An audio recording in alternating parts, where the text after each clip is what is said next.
Hello, everyone. Welcome back to Line Change, the NHL betting podcast from the Action Network. My name is Michael Leboff, and joining me for today's episode, where we'll look at Wednesday's short three-game slate, are Tim Kalinowski and Nick Martin. It's short slate, but two out of the three games are pretty compelling here. We'll start with the Leafs and the Stars. Dallas on the second night of a back-to-back, traveling from Buffalo. They're playing Tuesday night. They are plus 115 in Toronto. The Leafs minus 135.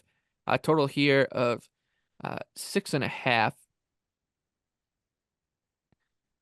I think you could throw the back-to-back out the window here. Like, it's just not that big a deal with travel being from Buffalo to Toronto and the Stars coming off the long break. Um, I want to bet the Stars here, Tim, but I think what you're about to explain is making me a little nervous. Um, with it being maybe like just a back and forth kind of seesaw game. Yeah, I mean, I think you're bang on about not taking a lot of stock into the back-to-back for Dallas's end, and I think it's actually like net neutral with the Leafs having played Monday night. So they'll both have a game under their belt by the time this thing drops. And for me, I think Nick will probably say that the Stars can score and they've been scoring and he expects them to continue to score. So that leads me to believe that, you're in the right, you're getting warmer on the Stars. But if it turns into that type of game, no doubt in my mind, the Leafs can play that type of game and more than willing to play that type of game. So then you're kind of looking at more of a, 50-50 type proposition. But I actually would put advantage to the Stars because I trust them to, do the little things more than Toronto, right?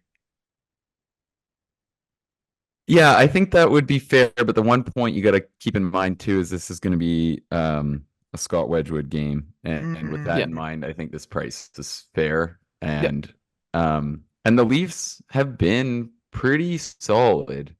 I think that again, that game the other night, they played fine. It was a pretty well played game, I thought, and the Yep. Islanders have been pretty good under Waugh.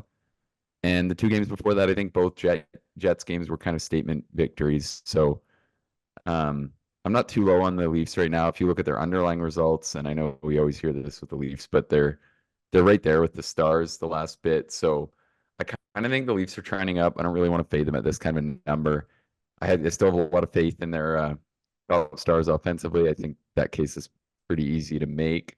Um, with that said, I like the Stars' offensive depth versus the Leafs. I think they can get some good matchups down the board.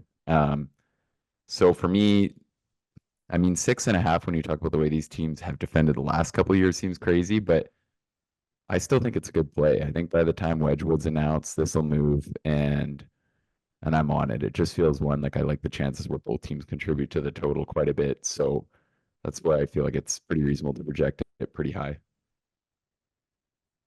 Okay.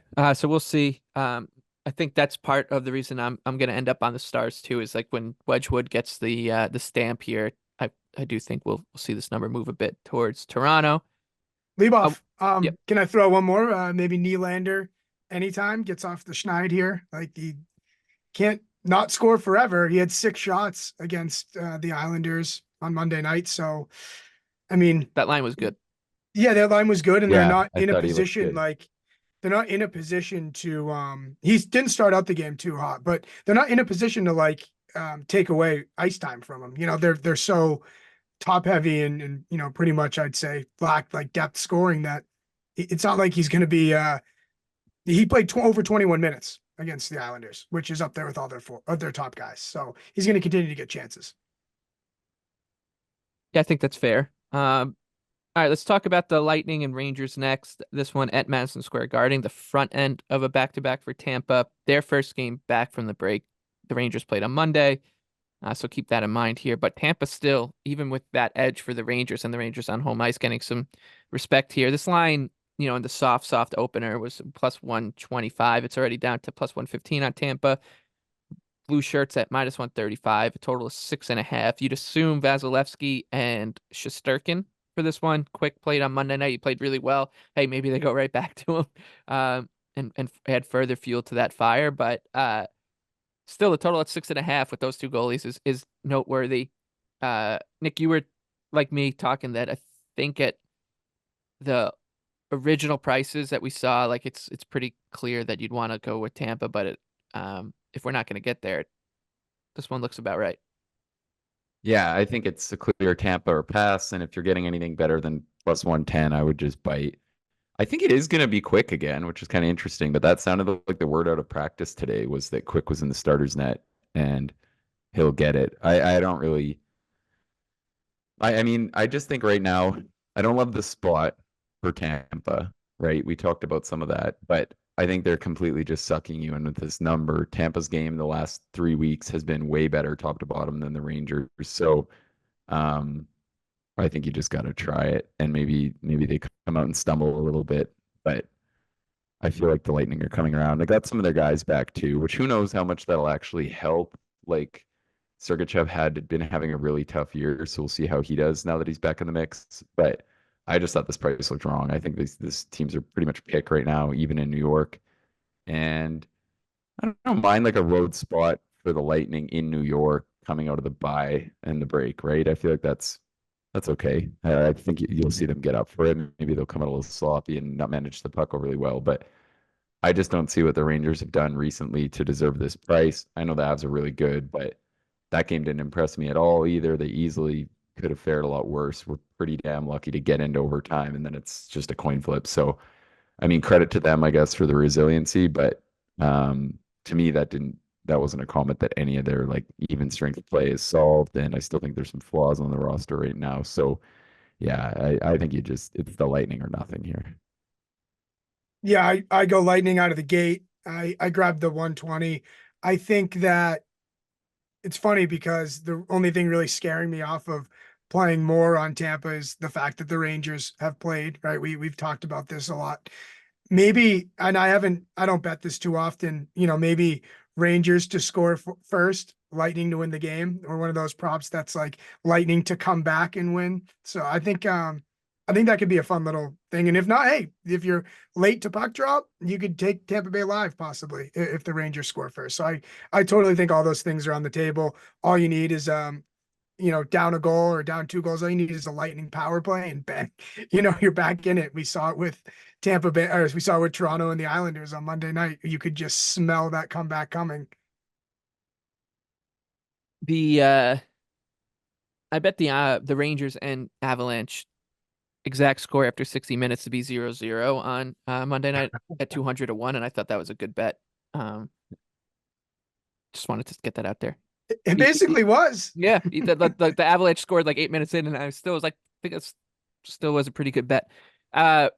Wild and Hawks to close out our show. Minnesota's minus 225 on the road in Chicago. Chicago's plus 185.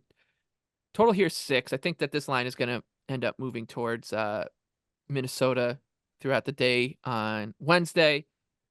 Maybe the Hawks get some pop from the Winter Classic announcement. Maybe they're all geeked up to host that one. Blues and Blackhawks. I think that we're going to look at 2 sub 500 teams in the NHL next year playing in the Winter Classic, which will be hilarious. And right on cue. Nick, you think that this even with the chalky number here, that there are ways to play into the Wild? Yeah, we'll see. I don't know if this one will move because I actually think a lot of those sharp bettors might kind of look at the way the Hawks process has looked the last bit comparative to the Wild and actually might see some money get in on the Hawks. So I actually am not entirely confident about where this one would go compared to usual, but with that said, I still think the Wild deserve to be a bigger favorite than minus 215. I think this is a really good spot for them to pay off, finally having their guys back. And you hate to say like do or die and all those cliches, but this is a complete must-have game. And I still think that this is just a Wild team that's a little undervalued now that they have essentially their whole roster back. They're not going to have Spurgeon for the rest of the year, but aside from that, they should have everything rolling. So, a little scary because, Gustafsson's been a little all over the place, but I still think that if things have been different, we could easily see this Wild roster coming into Chicago to play what's left of the Hawks roster and being like minus 260. So that's kind of my case there. I think that it's just a lot of the way things have gone so far for these rosters, kind of holding these numbers at where they are. But if you just kind of break it down and look at the two teams right now, I don't think they're as close as this number suggests. Yeah, the Hawks have been, talk about playing to punching above their weight or all that. Like they've hung in there in a lot of games, and kudos to them. But how much longer can they keep it going, especially the Wild team that Nick, you said it. They have to get going. This is like, you know, they're like the Pittsburgh of the West right now. It's like when we're waiting for it, and they have the excuse of injuries. I said on last show that Philly was probably the number one team that needed the break the most. Put the Wild in as the second most needing team of the All-Star break. They're finally healthy. And if you just think of, a like a mantra for that team is like, guys, second half, clean slate. Now we have our bodies. Let's go to work. From a roster perspective, the Wild should blow them out of the water, but it's just the fact that too many question marks, and how much are you attributing those to the injuries? I'm willing to say yes, due to injuries. So Nick, I saw you took the Wild puck line for a half unit. I jumped on that as well. I think I'd endorse that, as well as maybe three-way too, if you want to look that direction. Yeah, and I think the interesting point, like you said, about like the Hawks playing to, competing hard and being in every game. And I agree with that. And I can see that side of why you don't like them here. I've liked them in some games recently, or sorry, why you might not like the Wild here at this kind of a price. But the Hawks' ability to score right now is just, it's completely non-existent. Like, No. You might say they're due for some positive offensive regression. I think that would maybe be fair to say, but it also shows how damn hard it's going to be to win games right now, because I think more or less they've played a pretty sharp team game in probably every game dating back to the Flames win. I'd say I've watched quite a few of those. We had that Oilers game in there, the Jets game, the Stars game. Those were all good performances, but this team just has zero finish. Like it's gonna be so hard for them to find a way to convert kind of a decent game plan into wins. So we'll see. It'll look dumb if they blow it up on us, but I do believe the Wild deserve to be a bigger favorite. The Blackhawks have two players with double digits goals. It's Bedard and Jason Dickinson with 15 and 50. Then it's Nick Foligno and Tyler Johnson's tied at 9. So I think Johnson's close to coming back. So maybe look out. And he And could of get course, dealt. just wait till Beauvillier gets back in this lineup. Um, Can I will say, Leboff, the Hawks would be a great underdog bet against the old Islanders teams. yeah, The old Trotz Islanders teams. That's like the matchup that we'd be looking for. Hey, Islanders want to win 1-0, and Chicago would be a match made in heaven for that. they were a good bet against the Lane Lambert Islanders too. Winning that It's game. true. I do want to bring up one thing real quick because we won't have a show on Friday, so I want to get this. We'll probably mention this again on Thursday. The Anaheim Ducks play the Oilers on Friday. I think if I'm just going to be betting the Ducks regardless, because I could see it being either way. One, if the Oilers win against Vegas on Tuesday night, then the line's just going to get insane as everyone bets them to set the record. And on the other side of the coin is if they lose to Vegas, it's just a hilarious letdown spot in front of a Yes. back-to-back. So I just keep that in mind as those numbers start to populate throughout the week. Anyways, that's it. Short episode with just 3 games.